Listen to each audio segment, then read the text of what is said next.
तो उसके बाद फिर तो ये कहने का भाव ये है कि इस लोक की तुम इच्छा कम करो, यहाँ की सुविधाओं से भी मुंह मोड़ो थोड़ा सा। जितना ज्ञान आपको होता जाएगा उतना ही आप यहां से उल्टे हटोगे, तभी उस परमात्मा के निकट पहुंचोगे। यदि आप यहीं की कार कोठियों की डिमांड करते रहे भगवान के आगे, तो आपका मूल काम फिर रह जाएगा।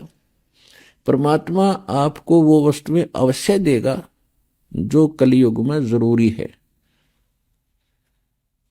कलयुग में क्या जरूरी है?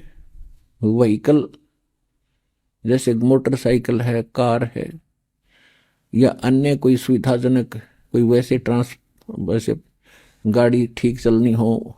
बस में भी आदमी आसानी से जा सकता है, ट्रेन से भी जा सकता है, आना जाना उसमें कौन सा, गाड़ी में बैठे बात से कि कौन सा देवता बन जाए है, रेल में बैठ, इसमें कार में बैठ गया है तो आदमी है। तो जो भक्ति नहीं करता वो चाहे हेलीकॉप्टर ले रहा हो, वो तो पत्थर है और भगवान के लिए यूजलेस है।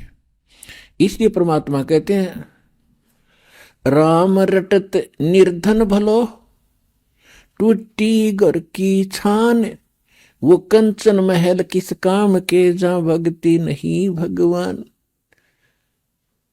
कि परमात्मा को बच्चा प्यारा है, चाहे निर्धन हो, और इतना निर्धन हो कि घर की छत भी टूटी हो और मेरी परमात्मा की भक्ति करता हो, और उस कंचन महल को क्या करे जिसका, वो किस काम के, सोने के महल जहां परमात्मा की भक्ति नहीं। तो भक्ति कितनी जरूरी है, कितनी आवश्यक है और कितनी महत्वपूर्ण है, इसकी कितनी कीमत है, ये आपको सत्संग से पता चलता है। तो आपको नहीं पता तो किसी की माननी अवश्य चाहिए जो बता रहा है। और एक तो बताया करें अपना अनुभव, वो तो संत अलग है। दास बताता है भगवान की बताई हुई, तो भगवान के बताए हुए में कोई त्रुटि नहीं हो रह सकती। ये तो आप बिल्कुल सत्य मान लो। ये तो माननी भी चाहिए कि भगवान जो कहता है वह फाइनल है। इंसान के कहे में त्रुटि हो सकती है, भगवान के कहे में नहीं हो सकती।